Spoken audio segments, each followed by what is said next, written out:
परमेश्वर के नाम का स्तुति हो, परमेश्वर के नाम का महिमा हो। परमेश्वर अद्भुत है और अद्भुत युक्ति करने वाला परमेश्वर है। यहोवा है उसका नाम है, सबसे ऊंचा है उसका नाम, सबसे वो महिमा पाए।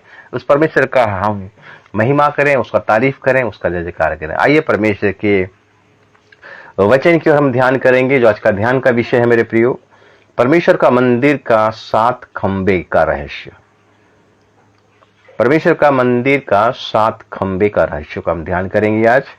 और सबसे पहला चीज हम ध्यान करेंगे कि परमेश्वर का मंदिर कौन है। पुरातन नियम को अगर देखेंगे, पुराना व्यवस्था को देखेंगे तो मंदिर बनाया जाता था, उसी मंदिर में परमेश्वर का वास था, डेरा था, उसका वाचा का संदूक रहता था। सुलेमान जो मंदिर बनाया वहां पर परमेश्वर का उपस्थिति था। लेकिन नया नियम में अगर हम आएंगे मेरे प्रियो, नया वाचा में अगर हम आ जाते हैं तो परमेश्वर का मंदिर हम है।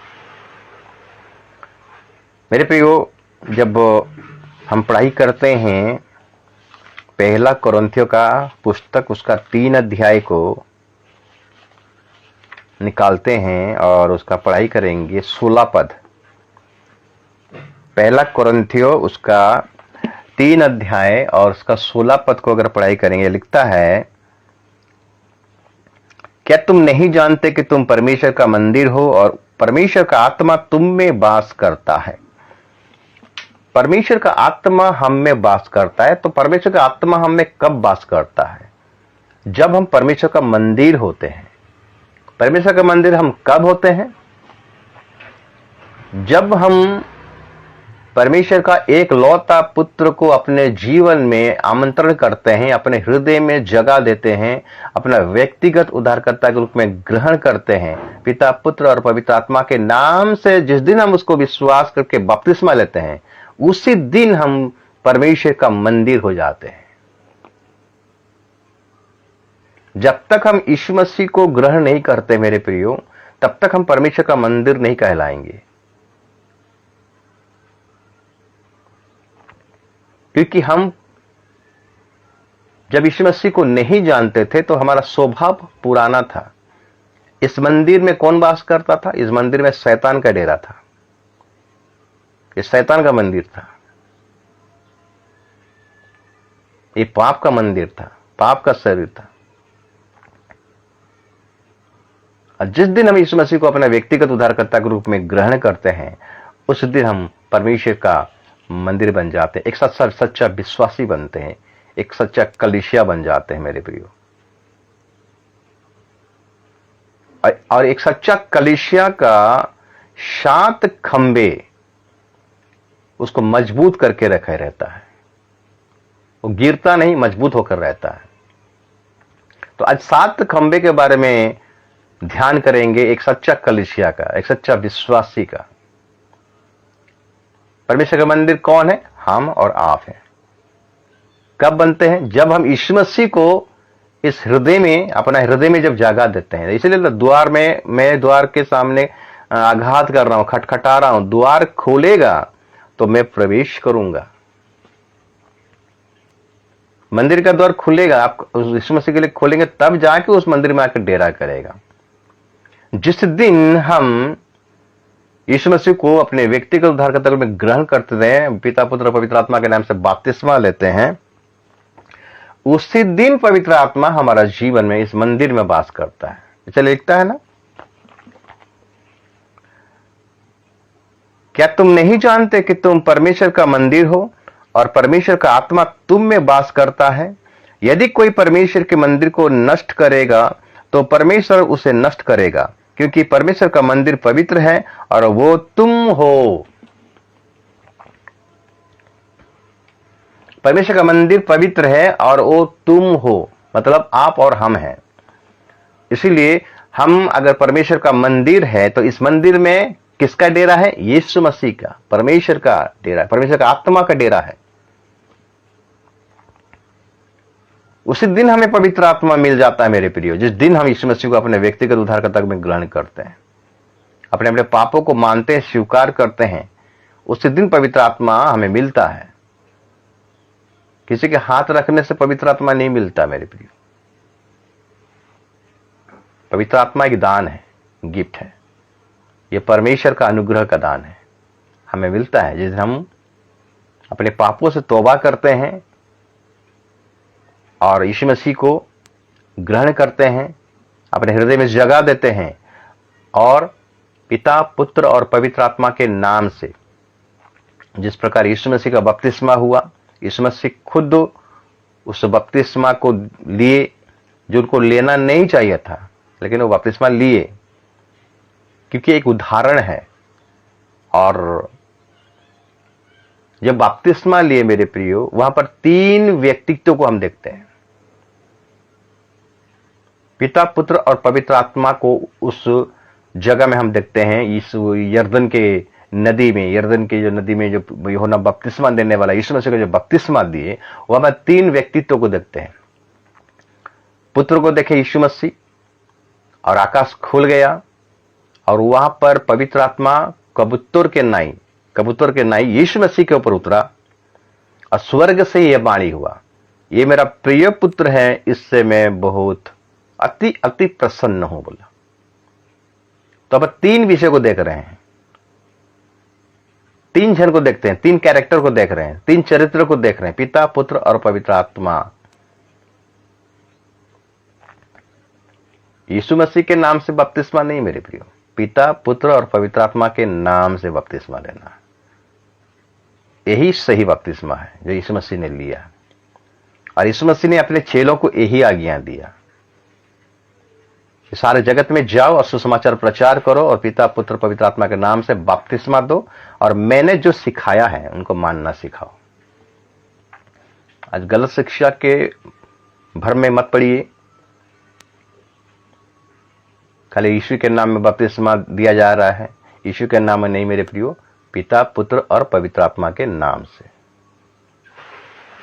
परमेश्वर ने जब सृष्टि को बनाया, आओ हम मनुष्य को अपने समानता, अपने स्वरूप में बनाएंगे बोलकर कहा गया।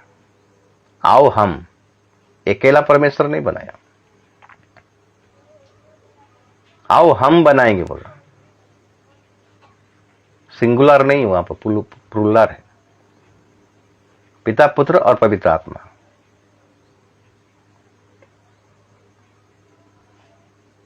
हम जब देखते हैं कि मरियम के घर में जब जिब्राइल दूत आता, वहां पर भी 3 कैरेक्टर को देखिए। जब जिब्राइल दूत को मरियम ने कहा कि ये कैसे हो सकता है, मैं कैसे एक बच्चा को जन्म कर सकता, एक पुत्र को जन्म दे सकता हूं, जिब्राइल दूत ने कहा परम प्रधान का शक्ति सामर्थ्य तुझ पर छाया करेगा, पवित्र आत्मा का सामर्थ्य तेरे गर्भ में आएगा और जो उत्पन्न होगा वो परम प्रधान के पुत्र कहलाएगा। 3 व्यक्तित्व है मेरे प्रियो, हम एक व्यक्तित्व में ना चलें, हमें यीशु के नाम से नहीं, हमें पवित्र पिता, पुत्र और पवित्र आत्मा के नाम से बपतिस्मा लेना है। जब हम देखते हैं एक जगह में जब पतरस बपतिस्मा के बारे में जिक्र किया, जब 3000 लोगों का मन फिराया प्रभु का वचन को सुनकर, तब वहां लिखा गया है कि हे सज्जनों, हमको क्या करना पड़ेगा, क्या करना चाहिए। अगर प्रेतों का काम को निकालेंगे, 2 अध्याय और उसका पढ़ाई करेंगे 37 से, प्रेतों का काम 2 अध्याय 37 से पढ़ाई करेंगे। लिखता है तब सुनने वालों के हृदय छिद गए और वे पतरस और शेष प्रेतों से पूछने लगे, हे भाइयों, हम क्या करें। पतरस ने उनसे कहा, मन फिराओ और तुम में से हर एक अपने अपने पापों की क्षमा के लिए यीशु मसीह के नाम से बपतिस्मा ले, तो तुम पवित्र आत्मा का दान पाओगे। यहां जो पतरस ने कहा यीशु मसीह के नाम से तुमको बपतिस्मा लेना है, इसका मतलब क्या है मेरे प्रियो? एक चीज को आप पकड़े हो, इसका मतलब यह है मेरे प्रिय, यीशु मसीह जैसा बपतिस्मा लिया था, यीशु मसीह जैसा टीचिंग हमें दिया था, यीशु मसीह जैसा शिक्षा हमें दिया था, उसी आधार पर तुमको बपतिस्मा लेना है जो यीशु मसीह हमको सिखाया है। यीशु मसीह यही नहीं सिखाया, चेलों को क्या सिखाया? चेलों को क्या सिखाया था? पिता, पुत्र और पवित्र आत्मा के नाम से तुमको बपतिस्मा लेना है। कौन सिखाया? यीशु सिखाया, यीशु ने सिखाया। इसीलिए पतरस ने बोला यीशु मसीह के नाम से तुमको बपतिस्मा लेना है। यीशु मसीह जब बपतिस्मा जब जब यीशु मसीह मत्ती 28 अध्याय में जब हम जब पढ़ते हैं कि 19 और 20 19 20 18 19 20 लिखता है कि सारे जगत में जाओ, सुसमाचार प्रचार करो। थोड़ा सा पढ़ेंगे तो आपको अच्छा लगेगा।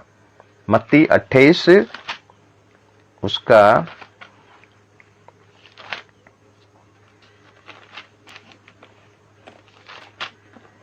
18 से पढ़ाएंगे, 19 से पढ़ाएंगे। इसलिए तुम जाओ, सब जातियों के लोगों को चेला बनाओ और उन्हें पिता और पुत्र और पवित्र आत्मा के नाम से बपतिस्मा दो। ये किसका स्टेटमेंट है? ये यीशु मसीह खुद बोला अपने चेलों को। इसको हम कैसे झुटला सकते हैं मेरे प्रियो? और उन्हें सब बातें जो मैंने तुम्हें आज्ञा दी है मानना सिखाओ, और देखो मैं जगत के अंत तक सदा तुम्हारे संग हूं। पतरस का कहने का मतलब है कि तुम सब अपने अपने पापों से मन फिराओ और यीशु मसीह के नाम से तुमको बपतिस्मा लेना है।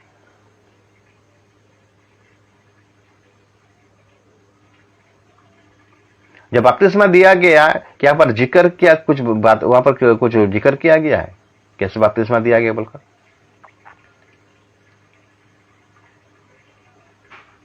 पतरस ये स्टेटमेंट देना चाहता है कि प्रभु यीशु ने हमें जो सिखाया है, प्रभु यीशु ने मसीह ने हमको जो टीचिंग दिया है, जो शिक्षा दिया है, मानना सिखाओ। मैं जिस प्रकार तुम्हें सिखाया है, अच्छा यीशु मसीह ने कहा मुझे फॉलो करो, मेरे पीछे हो लो बोला। क्या यीशु मसीह गलत शिक्षा वहां पर दिया? यीशु मसीह जो शिक्षा दिया था पिता पुत्र और पवित्र आत्मा के नाम से बपतिस्मा दो, वो चेले लोग को भी फॉलो कर रहे हैं। और यीशु के नाम से बपतिस्मा दो खाली पतरस का मुंह से निकल गया, आप उसी को पकड़े हो। नहीं, ओनली जीसस, खाली यीशु के नाम में। यीशु के नाम में कैसे? मेरे 3 व्यक्तित्व हैं, 3 कैरेक्टर हैं, पिता पुत्र और पवित्र आत्मा। जब तक ये 3 कैरेक्टर मिलकर काम नहीं करेंगे कोई काम नहीं होगा मेरे प्रियो।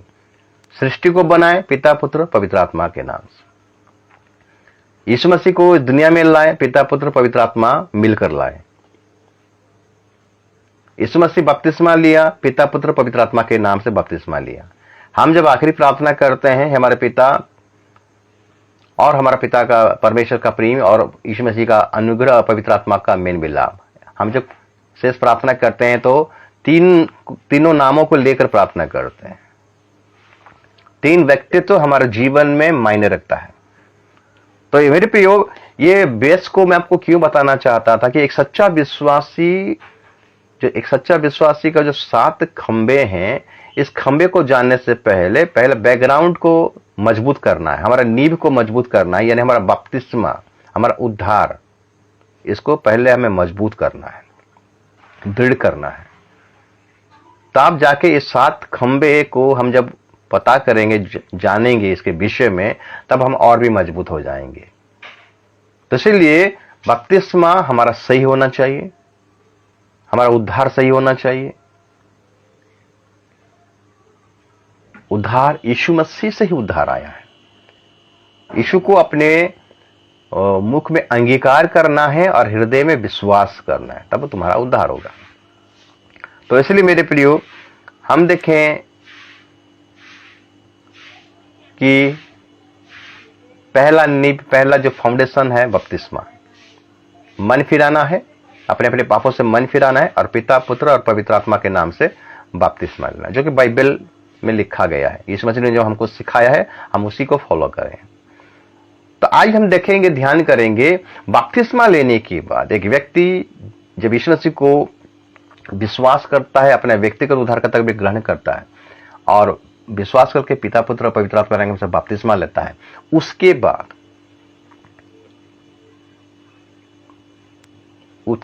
बाद प्रेरितों का काम को अगर ध्यान करेंगे, उसके बाद पहला खंबा, पहला स्टेप,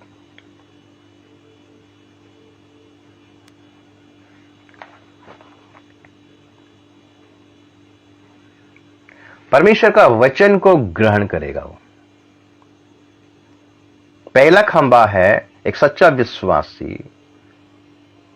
को जो 7 खंबे हैं वो 7 खंभों में से पहला खंभा है वो वचन को ग्रहण करेगा, यानी परमेश्वर का वचन को वो ग्रहण करेगा, परमेश्वर के वचन को अपने जीवन में लागू करेगा।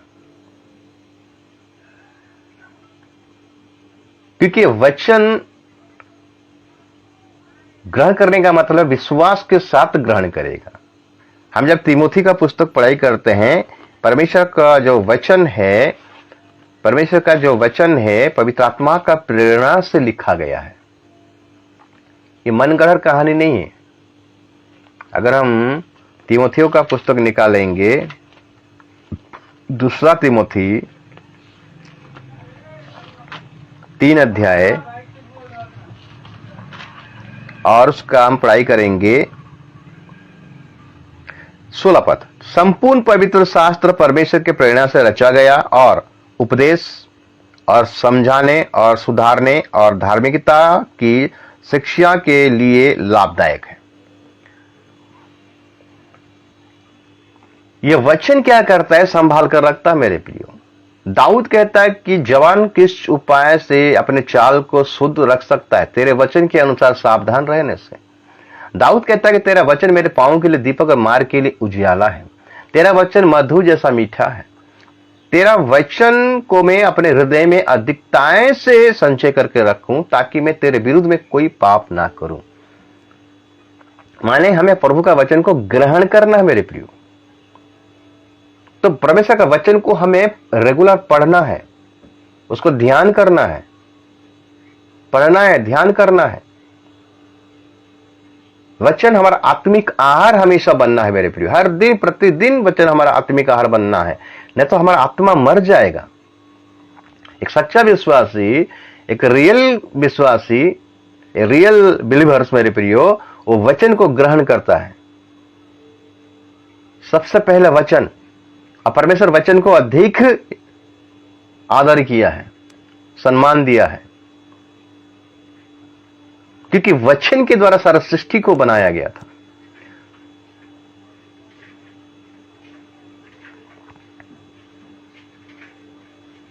जब यीशु युद्ध करने के लिए, जब यीशु को जो भार मिला इस्राएल का अगुवा के रूप में, मूसा मर गया, मूसा कानान में प्रवेश करने नहीं पाया, तो परमेश्वर ने क्या किया? तू कानान में प्रवेश करने नहीं पाया, तूने मेरा आज्ञा को नहीं माना।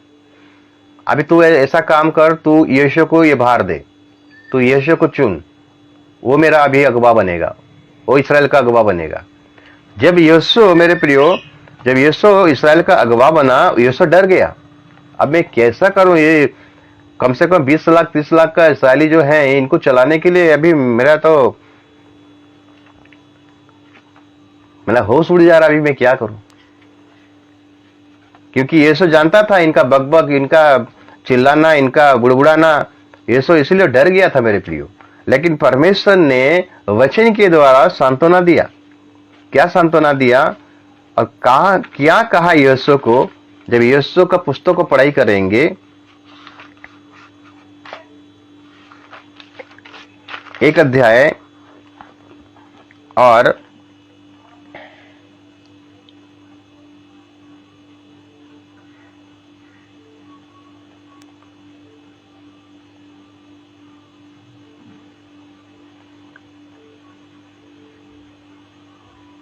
8 पद।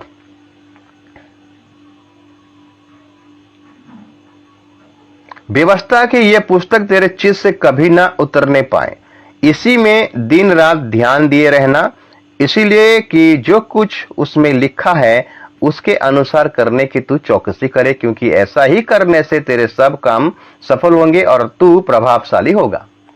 यहां पर 2 बातें लिखा गया है। पहला खंबा है मेरे प्रियो, परमेश्वर का वचन को हमें ग्रहण करना, जितना हो सके हमें उस वचन को रिसीव करना अपने जीवन में। जितना हमारा जीवन में वचन आएगा मेरे प्रियो, उतना ही हमारा जीवन में गंदगी बाहर निकलेगा। हमारे जीवन में जो अविश्वास का आत्मा है, ये सब निकल जाएगा मेरे प्रियो। विश्वास का आत्मा काम करना लगेगा। तो पहला खंबा है वचन को ग्रहण करना है, दूसरा खंबा है वचन के अनुसार चलना। यहां पर लिखा गया है, व्यवस्था का ये पुस्तक का में जो लिखा गया है तेरे चित्त से कभी ना उतरे। जो लिखा गया है उसी के अनुसार तुम काम करना। तो याकूब क्या कहता है, ये दूसरा खंबा जो कि वचन के अनुसार चलना, मतलब वचन का पालन करना, आज्ञा का पालन करना। परमेश्वर का वचन कहता है यूहन्ना 1 जो मुझसे प्रेम करता है वो मेरा आज्ञाओं को पालन करता है। तो मेरे प्रियो, हम देखते हैं याकूब, अगर 1 अध्याय को निकालेंगे, याकूब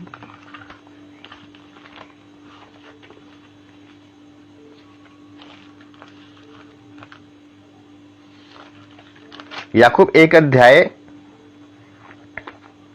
21 पद से, इसीलिए सारी मलिनता और बैर भाव को, बढ़ती को दूर करके उस वचन को नम्रता से ग्रहण कर लो जो हृदय में बोया गया और जो तुम्हारे प्राणों का उद्धार कर सकता है। देखिए, जब वचन को हम ग्रहण करते हैं, कुड़कुड़ा के ग्रहण करना नहीं है, नम्रता पूर्वक ग्रहण करना है।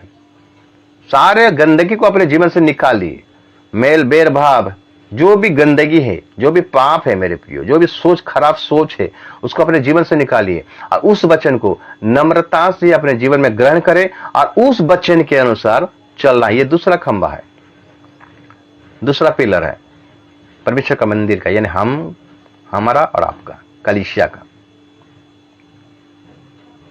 और 22 पद में लिखता है, परंतु वचन पर चलने वाले बनो और केवल सुनने वाला ही नहीं जो अपने आप को धोखा देते हैं।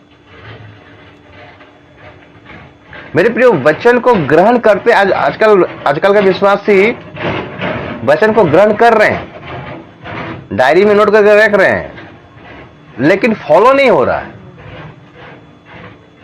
एक्टिविटी नहीं हो रहा है, क्रिया नहीं हो रहा है। तो अपने स्वभाव में क्या है, वो मरा हुआ है। केवल सुनने वाला अगर रहेगा, चलने वाला नहीं रहेगा, तो अपने आप को क्या करता है, वो धोखा देता है। यानी दर्पण में जब मुंह देखता है, जब दर्पण से मुंह हट जाता है तो उसका चेहरा को भूल जाता है, वो कैसा है। आगे देखते हैं 23 पद, क्योंकि जो कोई वचन का सुनने वाला हो और उस पर चलने वाला ना हो तो वो उस मनुष्य के समान है जो अपना स्वाभाविक मुंह दर्पण में दिखता है, इसलिए कि वो अपने आप को देखकर चला जाता और तुरंत भूल जाता है कि वो कैसा था। वचन को ध्यान नहीं करने के चलते, अमल नहीं करने के चलते, वचन को ग्रहण करना है, पहला पिलर, पहला खंबा। दूसरा खंबा है मेरे प्रियो, वचन के अनुसार चलना है। जब वचन को ग्रहण करते हैं तो मनन करना, ध्यान देना जरूरी है। जब हम ध्यान देंगे और चलना स्टार्ट करेंगे मेरे प्रियो, तो हम नहीं भूलेंगे हम कौन है और परमेश्वर कौन है।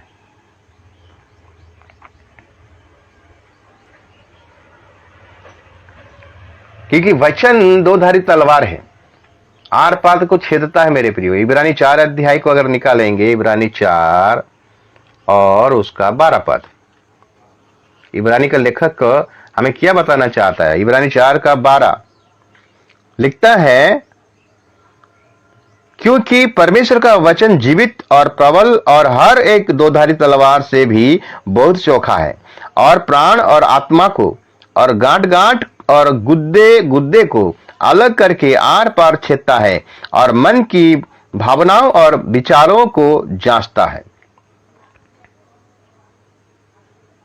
इसीलिए मेरे प्रियो, वचन को रिसीव करने के बाद पहला खंबा, उसके बाद उसके अनुसार चलना, उसका आज्ञा को पालन करना है। यीशु को यही बात बोला परमेश्वर ने, जो व्यवस्था में लिखा गया है अपने चित्त में पहले उतार ले उसको, क्या लिखा गया है, और उसी में रात दिन ध्यान देते रहना बोला। ध्यान देने के बाद उसमें जो लिखा गया है उसके अनुसार तुमको करना है।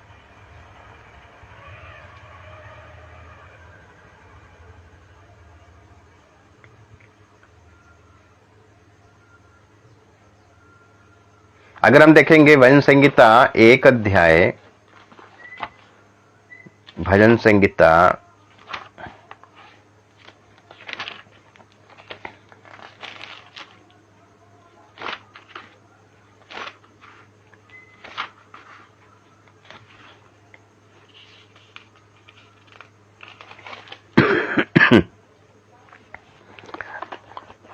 दो पद, भजन संहिता 1 अध्याय उसका 2 पद कहता है, परंतु जो वो तो यहोवा की व्यवस्था से प्रसन्न रहता और उसकी व्यवस्था पर रात दिन ध्यान करता रहता है। वो उस वृक्ष के समान है जो बहती नालियों के किनारे लगाया गया है और अपनी ऋतु में फलता है और जिसके पत्ते कभी मुरझाते नहीं, इसीलिए जो कुछ वो पुरुष करे वो सफल होता है। तो इसलिए मेरे प्रियो, वचन को रिसीव जब किया जाता है, उसको ग्रहण जब हम करते हैं, ध्यान देना है, ध्यान देने के बाद उसके अनुसार चलना है, तब हमारा हर एक काम सफल होगा। तब यीशु को बोला, तू उस व्यवस्था में जो लिखा गया है, मूसा को जो व्यवस्था मैंने दिया था वो व्यवस्था तुम्हें भी दिया गया है। उस व्यवस्था में जो लिखा गया है उसको क्या करना है, अपने चित्त में उतार लेना, अपने मन में उतार लेना, अपने हृदय में उतार लेना, और उसमें जो लिखा गया है उसको क्या करना, रात दिन ध्यान करते रहना, उसके अनुसार तू कार्य करना, उसके अनुसार तू चलना, तब तू जहां भी जाएगा सफलता पाएगा। एक सच्चा विश्वासी का क्वालिटी है, एक सच्चा विश्वासी का उसका कार्य है, एक सच्चा विश्वासी का एक कैरेक्टर, एक स्वभाव है मेरे प्रियो। वो क्या करेगा, वचन को रिसीव करेगा, ध्यान करेगा, सेकंड खंबा है उसके अनुसार चलेगा, उसका आज्ञा को पालन करेगा, परमेश्वर का आज्ञा को पालन करेगा। तीसरा पॉइंट,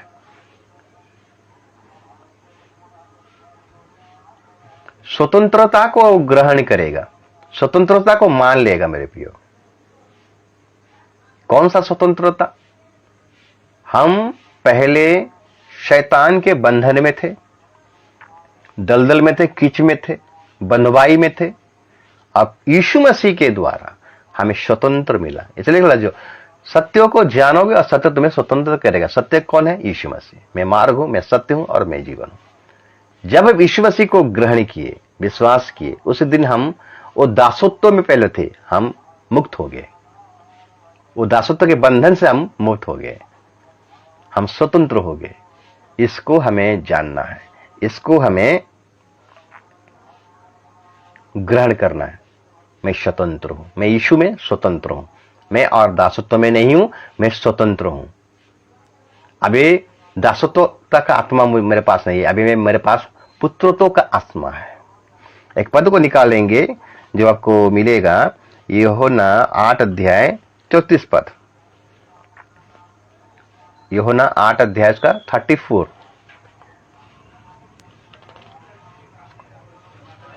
सुसमाचार का पत्र यूहन्ना 34 लिखता है, यीशु ने उनको उत्तर दिया, मैं तुमसे सच सच कहता हूं कि जो कोई पाप करता है वो पाप का दास है।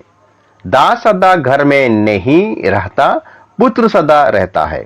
इसीलिए यदि पुत्र तुम्हें स्वतंत्र करेगा तो सचमुच तुम स्वतंत्र हो जाओगे।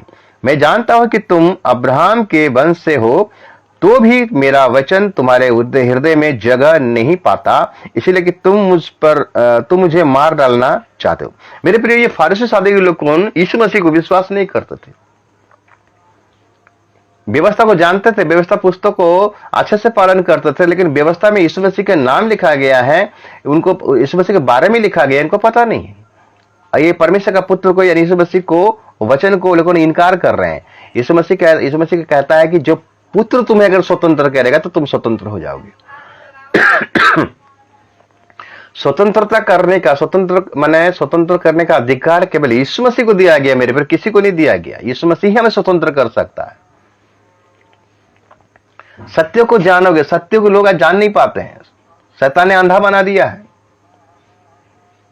कौन सा सत्य? परमेश्वर का एक लौता पुत्र जो इस जगत में आया।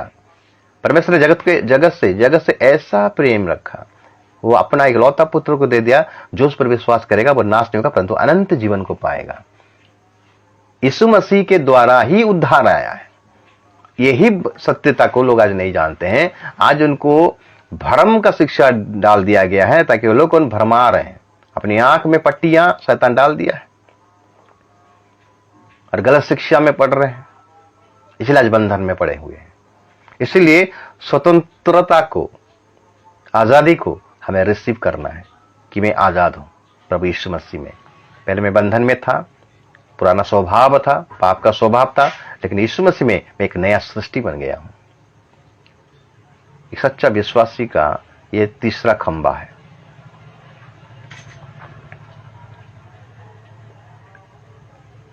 चौथा खंभा है मेरे प्रियो, पवित्र आत्मा का वरदानों को वो अपने जीवन में पहचानेगा। वरदानों के बारे में लिखा गया है मेरे प्रियो, रोमी के पुस्तक में लिखा है, गलाती रोमी के पुस्तक में लिखा गया, कोरिन्थियों के पुस्तक में लिखा गया है। और पहला कोरिन्थियों 12 अध्याय का 4 से 7 पढ़ाई करेंगे। पहला कोरिन्थियों 12 अध्याय उसका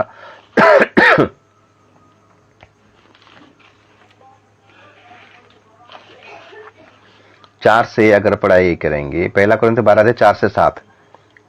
वरदान तो कई प्रकार के हैं परंतु आत्मा एक ही है, और सेवा भी कई प्रकार की है परंतु प्रभु एक ही है, और प्रभावशाली कार्य कई प्रकार के हैं परंतु परमेश्वर एक ही है, जो सब में हर प्रकार का प्रभाव उत्पन्न करता है, किंतु सबके लाभ पहुंचाने के लिए हर एक को आत्मा का प्रकाशन दिया जाता है, क्योंकि एक एक को आत्मा के द्वारा बुद्धि की बातें दी जाती है, और दूसरे को उसी आत्मा के अनुसार ज्ञान की बातें, किसी को उसी आत्मा के विश्वास, और किसी को उसी के आत्मा के से चंगा करने का वरदान दिया जाता है, फिर किसी को सामर्थ के काम करने की शक्ति, और किसी को भविष्यवाणी की, और किसी को आत्माओं की परख, और किसी को अनेक प्रकार की भाषा, और किसी को भाषाओं का अर्थ बताना, परंतु ये सब प्रभावशाली कार्य वही एक आत्मा कराता है, और जिससे जो चाहता है वो बांट देता है।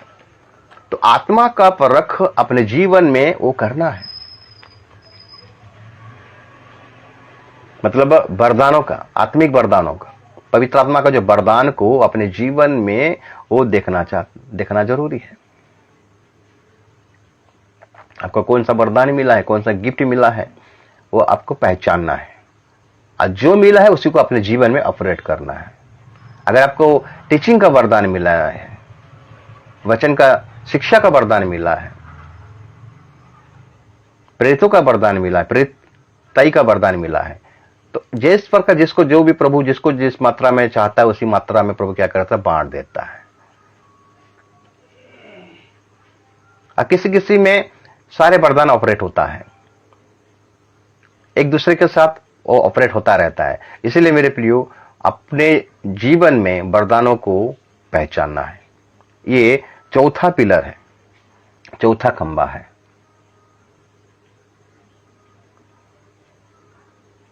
अन्य भाषा का वरदान आपको मिला है, लेकिन इसका मतलब नहीं जब चर्च में अन्य भाषा बोलते रहोगे।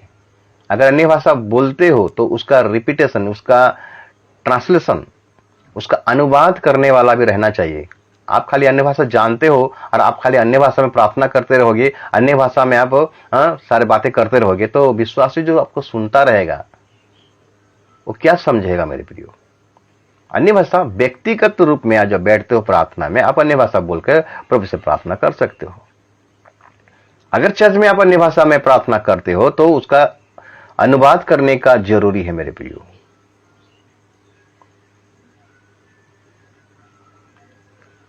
तो इसलिए इसी विषय में भी सावधान रहिए। आज अन्य भाषा के ऊपर बहुत बार विवाद होता है। पौलुस ने लिखा है कोरिन्थ का मंडली में, अन्य भाषा है बोलकर।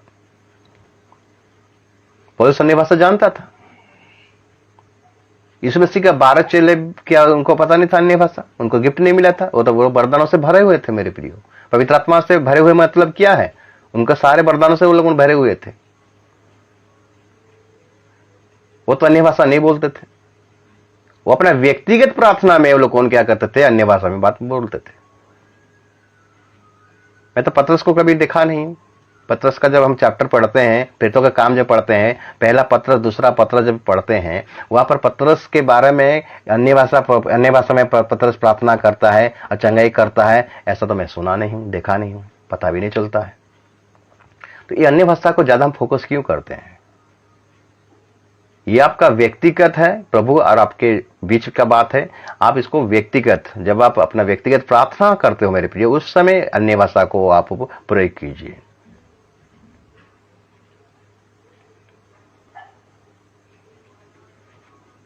प्रभु का नाम का स्तुति हो, प्रभु का नाम का महिमा हो। ये 4 नंबर पिलर है, 4 नंबर खंभा है। 5 नंबर खंभा मेरे प्रियो, मसीह का देह, जो मसीह का कलीसिया, मसीह का देह को हमेशा सक्रिय होना है। एक विश्वासी हमेशा सक्रिय जीवन काटता रहेगा, जागृत का जीवन काटता रहेगा मेरे प्रियो।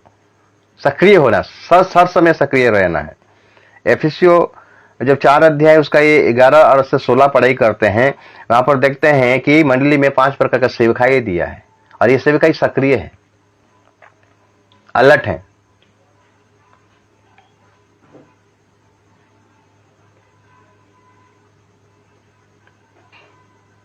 हमारा जो देह का जो अंग है हमेशा सक्रिय होना चाहिए। कलिसिया मसीह का देह, हमारे जिस प्रकार शरीर में हमारा देह है, अंग है, ये सब सक्रिय होना, हमारे कान, आंख, नाक, हाथ, पैर, ये सक्रिय होना चाहिए, मुर्दा जैसा नहीं होना चाहिए, ऑपरेट होना चाहिए, हमेशा जागृत होना चाहिए, हमेशा अलर्ट होना चाहिए।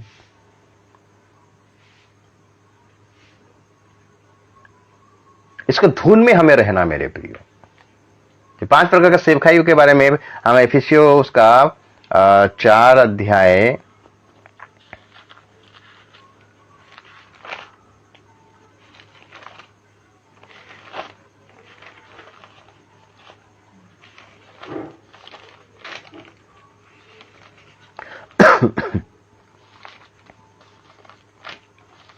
एफिसियो 4 अध्याय अगर हम 11 पद से पढ़ाई करेंगे, लिखता है,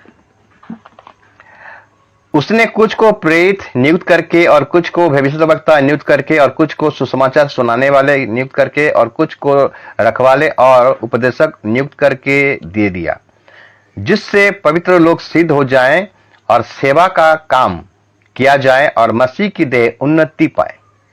सक्रिय होने का मतलब है मेरे प्रियो, मसीह का देह, मसीह का कलीसिया उन्नति पाए।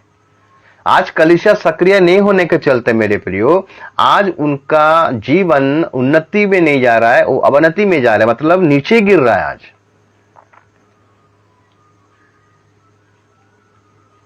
इसीलिए मसीह का देह उन्नति पाना चाहिए। क्या आज आपका कलीसिया में उन्नति दिखाई दे रहा है कि वही आरंभ में जैसा था अभी भी वैसा है? सक्रिय होना है मेरे प्रियो, जागृत होना है, अलर्ट होना है, शून्य जैसा बनना नहीं है, मुर्दा जैसा होना नहीं है। इसलिए तो इस मसीह ने अपने चेलों से कहा, जागृत रहो और प्रार्थना करते रहो, जागते रहो और प्रार्थना करते रहो। एफिसियों में फिर कहता है पौलुस, हे सोने वाले, मुर्दों में से जी उठो, तब मसीह का ज्योति तुम पर चमकेगा। निर्बुद्धियों के नाई नहीं, बुद्धिमान के समान चलो। निर्बुद्धि और बुद्धिमान के बारे में मत्ती 25 अध्याय में लिखा गया मेरे प्रियो। जो सक्रिय थे वही लोग दुल्हा के साथ प्रवेश कर नहीं पाए। आज जो लोग ढीला थे, निद्रित थे, वही लोग रह गए बाहर में। तो इसलिए मेरे प्रियो, एक सच्चा विश्वासी का जो 5 नंबर खंबा है वो हमेशा अलर्ट रहेगा, सक्रिय रहेगा, हमेशा उत्साह रहेगा, हमेशा यीशु मसीह का आगमन को प्रिय जानता रहेगा।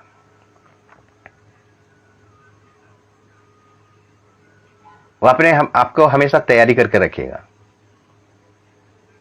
अपने जीवन में हमेशा वो पवित्र आत्मा के अनुसार वो गाइडनेस होता रहेगा, वचन के अनुसार गाइडनेस होता रहेगा। हमेशा अपने जीवन में सोचता रहेगा मैं प्रभु के लिए कुछ करूं बोलकर। 6 नंबर पॉइंट,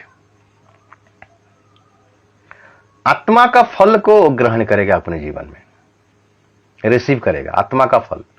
गलाती में लिखता है 5:22 में, आत्मा का फल प्रेम, आनंद, धीरज, नम्रता, संयम।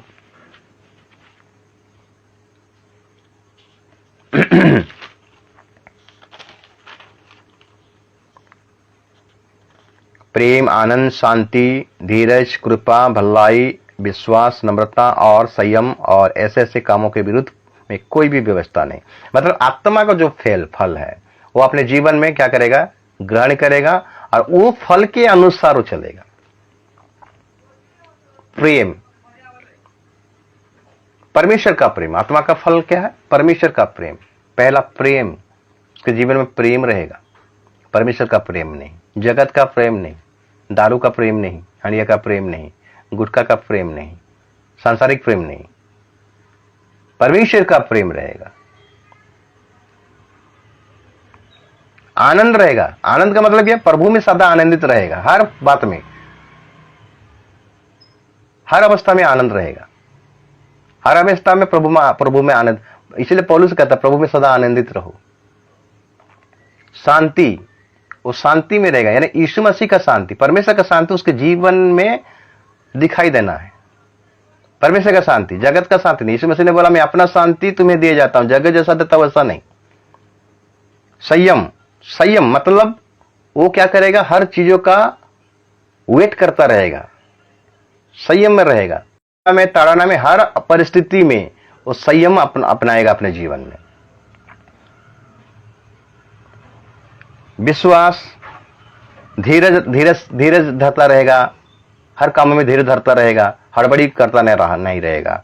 कृपा मतलब दया, उसके जीवन में दया भी दिखाई देना चाहिए।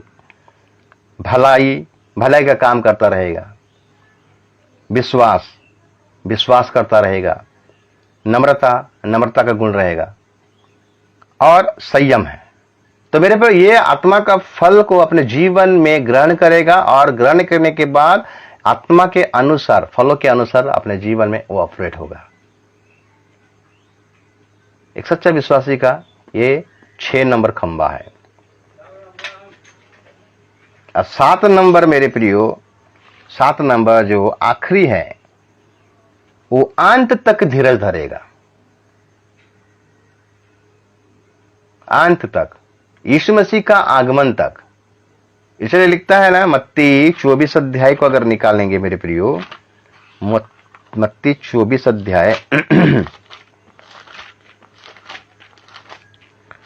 मत्ती 24 का 13 पद, परंतु जो अंत तक धीरज धरे रहेगा उसी का उद्धार होगा। धीरज को अपना काम करना है मेरे प्रिय, धीरज को अपना काम करने दीजिए मेरे प्रिय। प्राण देने तक विश्वासी रहे तो मैं तुम्हें जीवन का मुकुट दूंगा। तो प्रतिफल क्या मिलेगा मेरे प्रियो? ये 7 प्रकार का खंबा में वो बना रहेगा, ये विश्वासी, एक सच्चा विश्वासी। तो उसका प्रतिफल क्या मिलेगा जानते हैं? अगर हम पढ़ाई करेंगे 2 तीमुथी 4 अध्याय और उसका 6 से लेके 8 तक, 2 तीमुथी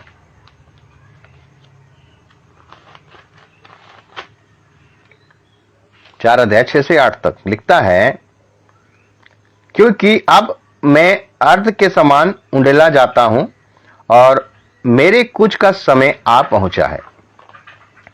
मैं अच्छी कुश्ती लड़ चुका हूं, मैंने अपनी दौड़ पूरी कर ली है, मैंने विश्वास की रखवाली की है। भविष्य में मेरे लिए धर्म का वो मुकुट रखा हुआ है, जिसे प्रभु जो धर्मी और न्यायी है मुझे उस दिन देगा, और मुझे ही नहीं वरन उन सब को भी जो उसके प्रकट होने को प्रिय जानते हैं। मुकुट मिलेगा मेरे प्रियो, धर्म का मुकुट। पौलुस कहता है,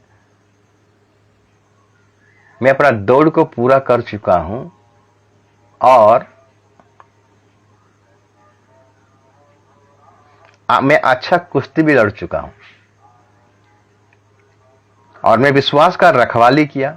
मुझे जो चीज दिया गया था, प्रभु यीशु मसीह ने जो भार मेरे को दिया था विश्वास के अनुसार, उसका मैं रखवाली किया। और भविष्य में मेरे लिए धर्म का वो मुकुट रखा हुआ है, जिससे प्रभु जो धर्मी और न्यायी हैं मुझे उस दिन देगा, और मुझे ही नहीं वरन उन सब को भी देगा जो उसके बाट को जोहने का प्रिय जानते हैं, उसके आगमन को प्रिय जानते हैं और उसके अनुसार अपने जीवन को व्यतीत करते हैं, उनको वो पुरस्कार देगा। ये प्रतिफल एक सच्चा विश्वासी को मिलेगा। अगर ये 7 खंबा में ये मजबूत रहेगा तो प्रभु उसको आशीष करेगा, अनुग्रह करेगा और वो पुरस्कार भी देगा।